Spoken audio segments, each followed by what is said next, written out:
Hello, welcome back to the world of computers. जैसा कि मैंने प्रीवियस वीडियोस में इंट्रोडक्शन टू कंप्यूटर, उसकी advantages, disadvantages, applications and generations, ये सब डिस्कस कर चुके हैं।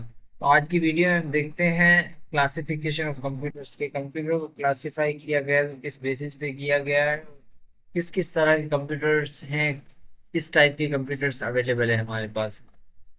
तो बिना देरी की वीडियो करते हैं स्टार्ट। उससे पहले अगर आप हमारे चैनल पर नए हैं तो हमारे चैनल को लाइक, शेयर और सब्सक्राइब लाजमी से करें एंड बेल आइकन को प्रेस करें ताकि हर एक नई वीडियो का नोटिफिकेशन आपको मिलता रहे।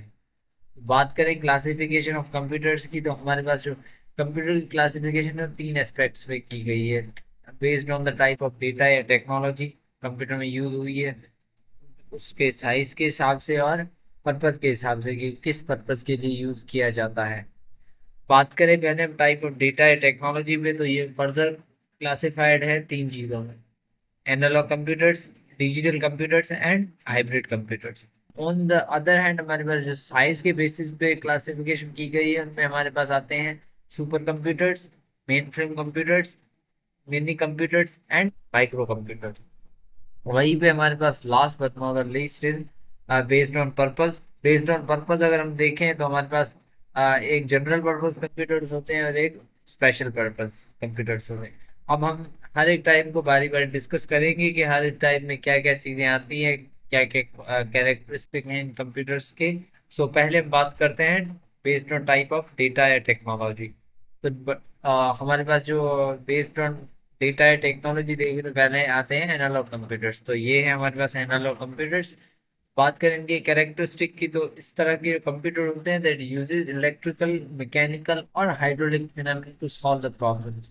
यहाँ पे क्या होता है हमारे पास मेनली इलेक्ट्रिकल, यानी इलेक्ट्रिक करंट का यूज किया जा रहा है कंप्यूटेशंस के लिए, या हाइड्रोलिक्स यानी प्रेशर का यूज किया जा रहा है for the sake of computations.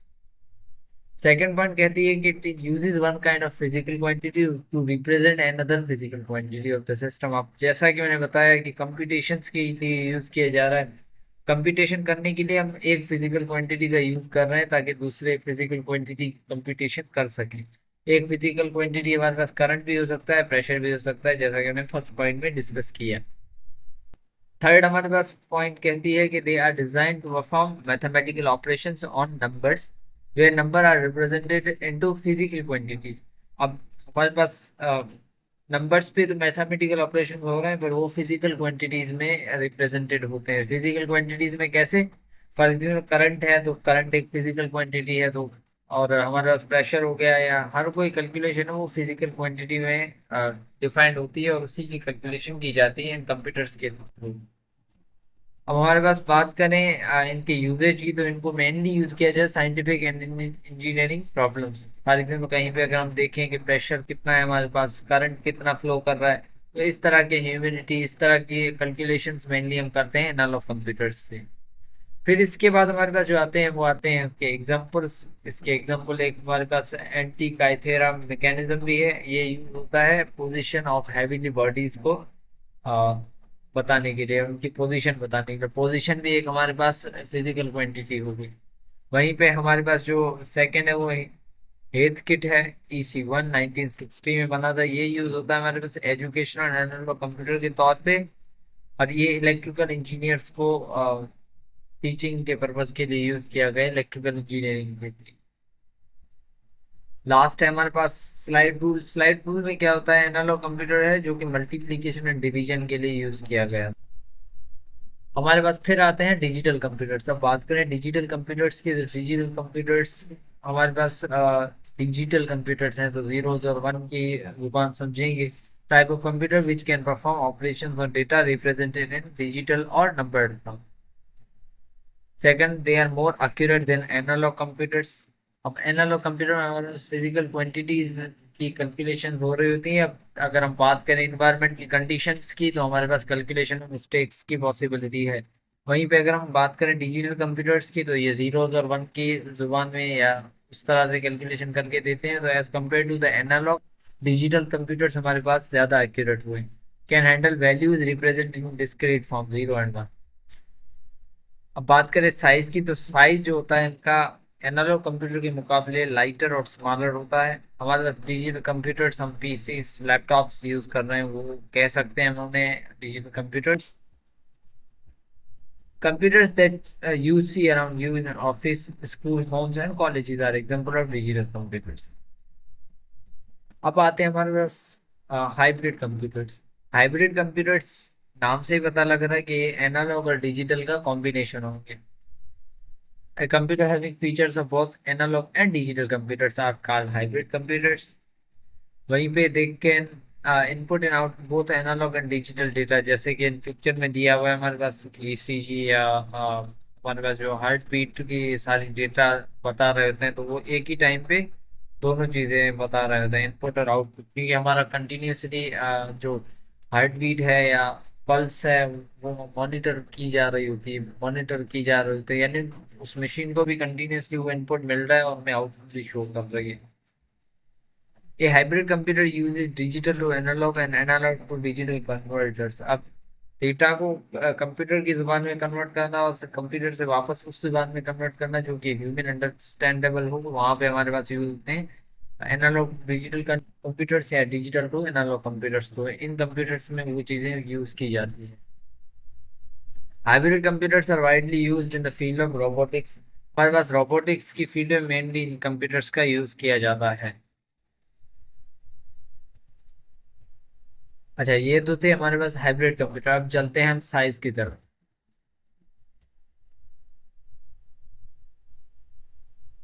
अब हम बात करें साइज के हिसाब से, अगर क्लासिफिकेशन की, तो हमारे पास साइज के हिसाब से आ जाते हैं पहले सुपर कंप्यूटर्स। सुपर कंप्यूटर्स जैसा कि आप फिगर में देख सकते हैं, इनका साइज भी बहुत बड़ा होता है। Most powerful computer build by people, largest computer of starting age. अब स्टार्टिंग में ये बने थे कंप्यूटेशंस के लिए और ये लार्जेस्ट कहते हैं इन्हें। Can house a thousand of processor and can handle needs of thousand of users eight a time. अब इनके इनके अंदर जो प्रोसेसर यूज किए जाते हैं वो, जैसा कि हमने इंट्रोडक्टरी लेक्चर में कवर किया था कि प्रोसेसर से ही मैन होते हैं जो कि सारी इंफॉर्मेशन को प्रोसेस कर रहे होते हैं। तो इन कंप्यूटर्स में थाउजेंड ऑफ प्रोसेसर्स लगे हुए होते हैं और उन्हीं प्रोसेसर की वजह से ये हजारों लोगों का काम अकेले ही करके देते हैं। वहीं पे अगर हम लास्ट पॉइंट की बात करें तो they are capable of solving complex problems which require extreme calculation power. अब कॉम्प्लेक्स प्रॉब्लम्स जो हमारे पास होते हैं वो भी ये कंप्यूटर सॉल्व करके देते हैं। फॉर एग्जांपल ग्लोबल वार्मिंग के क्वेश्चंस हैं हमारे पास, ग्लोबल वार्मिंग की कैलकुलेशन या उनकी प्रेडिक्शन देना, उनकी कैलकुलेशन करना सुपर कंप्यूटर्स का काम है। क्वांटम एंड मैकेनिकल फिजिक्स की कैलकुलेशंस और ये सारी ये करके देते हैं। वेदर फोरकास्टिंग के आज कल या हफ्ते का वेदर क्या होगा उनकी सारी स्टैटिस्टिक निकालना, ये सारे हम इसी कंप्यूटर के थ्रू करते हैं। मॉलिक्यूलर मॉडलिंग भी इसी के थ्रू करते हैं। अच्छा, स्पीड की बात करें, अगर सुपर कंप्यूटर की स्पीड मेजर किस टर्म्स में की जाती है, तो हमारे पास जो स्पीड ऑफ कंप्यूटर होती है वो फ्लॉप्स में मेजर की जाती है। Flops stands for floating operations per second, floating point operations per second. ये हमारे पास एग्जाम्पल हैं सुपर कंप्यूटर्स के, IBM blue gene, IBM not और यूनिवेक ब्लॉक। हमारे पास सेकंड आते हैं mainframe computers which are generally called macro computers और बिग आयरन। अब ये भी बड़े होते हैं, थोड़े आयरन शेप्ड होते हैं, तो इन्हें बिग आयरन भी कहा जाता है and they are also known as macro computers used by large organizations for processing bulk of data such as industry, consumers, statistic and financial transaction processing। अब याद रखें, ये जो हमारे पास सुपर कंप्यूटर्स हैं, मेन फ्रेम कंप्यूटर्स हैं, कोई individual बंदा इन्हें परचेज नहीं कर सकता, क्योंकि ये तो बड़े होते हैं बहुत, एक कमरे का साइज ले लेते हैं और दूसरी इनकी कॉस्ट बहुत ज़्यादा होती है। तो इनको मेनली जो लोग परचेज करते हैं इंडस्ट्री होती है जो कि इन्हें परचेज करती है और इन पे कैलकुलेशंस कर रही होती है। अब हमारे पास जो मेन फ्रेम कंप्यूटर्स हैं वो बल्क ऑफ डेटा को प्रोसेस करने में हेल्प करते हैं। अब वो इंडस्ट्री के कंज्यूमर्स का डेटा हो गया, इंडस्ट्री के स्टेटिस्टिक निकालना, फाइनेंशियल ट्रांजेक्शन सारी करना, तो ये सारी मेन फ्रेम कंप्यूटर्स में होती है। They consume large power but less than super computer. तो इनमें भी पावर कंजप्शन बहुत ज़्यादा है, पर as compare to the super computers ये थोड़े कम पावर को कंज्यूम करते हैं। Because of their size they are house enormous room size metal frame boxes. अच्छा, इनके साइज की वजह से आप फिगर में देख सकते हैं इन मेटल बॉक्सेस में रखा जाता है। अगर बात करें हम स्पीड की, यहाँ पे they are large and powerful computer and can handle the processing need of thousand of people at a time. यहाँ पे सुपर नहीं, यहाँ पे मेन फ्रेम कंप्यूटर्स आएगा, विच इज माय मिस्टेक। और इसकी जो स्पीड की कैलकुलेशन हो रही होती है वो कैसे की जाती है? These systems are not flexible, क्योंकि इन्हें एक जगह से दूसरी जगह हम नहीं ले जा सकते because of their size. They can be used for specific purpose such as mainframe in aeroplane can only store the information about the schedules of flight, data about visa। यानी इन्हें हम स्पेसिफिक पर्पस के लिए use कर सकते हैं, बाकी general purpose के लिए यूज नहीं कर सकते किसी स्पेसिफिक। तो स्पीड की बात करें तो जो हमारे पास थे मेन फ्रेम कंप्यूटर, वो की स्पीड मिप्स में मेजर की जाती है, which is stands for millions of instruction per second. यानी एक सेकंड में मिलियंस ऑफ इंस्ट्रक्शन को प्रोसेस कर सकते हैं। ये है हमारे पास एग्जांपल्स मेन फ्रेम के। IBM सिस्टम, Z9, ग्रो लार्ज सिस्टम, यूनिगर। हमारे पास जो तीसरे आते हैं मिनी कंप्यूटर्स हैं। मिनी नाम से ही पता लग रहा है कि they are smaller than others too. अच्छा, इनकी जो इवोल्यूशन हुई है बने 1960 में, they were smaller and consume less power than big iron. उन दोनों मेन फ्रेम और सुपर कंप्यूटर से ज़्यादा कम पावर ये कंज्यूम करते हैं, and they are smaller than both of these. The capabilities of minicomputers are in between mainframe and microcomputers. Microcomputer हम इसके बाद डिस्कस करेंगे। अब इनकी जो कैपेबिलिटीज या देखें प्रोसेसिंग की, तो इन दोनों के इंटरमीडिएट में होती है। इनमें कुछ कैरेक्टरिस्टिक मेन फ्रेम के हो सकते हैं, कुछ माइक्रो के भी हो सकते हैं। For this reason they are called mid range computers. अब इन्हें और क्या कहा जाता है? मिड रेंज कंप्यूटर भी कहा जाता है, बिकॉज इनमें जो कैपेबिलिटीज, इनमें जो कैरेक्टरिस्टिक है वो मेन फ्रेम और माइक्रो कंप्यूटर के दरमियान के हैं। Their size was about a large refrigerator and capable of processing data faster than micro computers। अब माइक्रो कंप्यूटर जो इसके बाद हम डिस्कस करेंगे, उससे ये फास्ट डेटा को प्रोसेस करते हैं। एग्जाम्पल देखें तो HP 3000, PDB-1 एंड PDB-7। अब हमारे पास आते हैं माइक्रो कंप्यूटर्स, जिन्हें हम पर्सनल कंप्यूटर्स भी कहते हैं, and they are also available in our homes. They are smallest computers. These computers are also small by and can be kept on a desk or even on your palm। अब previous computers जो भी थे वो एक individual human purchase नहीं कर सकता, और अब जो पर्सनल कंप्यूटर्स हैं वो एक इंडिविजुअल ह्यूमन परचेज कर सकता है, सच एज लैपटॉप और हमारे डेस्कटॉप पीसीज हो गए ये सारे। तो these computers are small, they can kept on a desk or even on your palm। तो इसीलिए इन्हें डेस्क कंप्यूटर भी, डेस्कटॉप कंप्यूटर भी कहा जाता है, क्योंकि उन्हें डेस्क पे हम रख सकते हैं। They contain a microprocessor, therefore they are known so. अच्छा, इनके अंदर एक माइक्रो प्रोसेसर चिप भी होती है, जो कि सारे प्रोसेसेस को और सारे फंक्शंस को प्रोसेस कर रही होती है उनमें। इसीलिए माइक्रो कंप्यूटर्स भी कहा जाता है। Computers around us in our home, office, school, banks are micro computers. ये हो गए हमारे पास क्लासिफिकेशन बेस्ड ऑन साइज। अब हमारे पास माइक्रो कंप्यूटर या पीसी की एग्जांपल्स अगर देखें, दे कंप्यूटर डिजाइन यूज। अच्छा, इन्हें सिंगल यूजर के लिए यूज किया जाता है, जिन्हें पर्सनल कंप्यूटर कह सकते हैं, जो कि हमारे पीसी होते हैं। और इनकी जो फर्दर क्लासिफिकेशन है वो है डेस्कटॉप कंप्यूटर्स हैं, वर्क स्टेशन है। डेस्कटॉप कंप्यूटर हमारे पास आ जाते हैं हमारे घर में जो रखे हुए हैं, वो workstation mainly weather forecasting, या हमारे पास कंप्यूटर्स होते हैं जो एक चेन में काम कर रहे होते हैं। यानी एक सेंट्रल कंप्यूटर होता है जो कि बाकी सब कंप्यूटर को कनेक्ट करके बैठा हुआ होता है, and then they functioning with one another. Notebook computers हैं, टैबलेट पीसीज हैं, हैंड हेल्ड कंप्यूटर्स हैं, स्मार्टफोन्स भी, ये हमारे पास आ जाते हैं माइक्रो कंप्यूटर्स की कैटेगरी में। ये हमारे पास हो गए डेस्कटॉप कंप्यूटर्स। ये हो गया हमारे पास वर्क स्टेशन, जो कि एक कंप्यूटर के साथ दूसरे भी कंप्यूटर से अटैच होते हैं, एंड द सेंट्रलाइज्ड कंप्यूटर होता है, उनके पास सब कंप्यूटर का एक्सेस होता है, कंट्रोल होता है।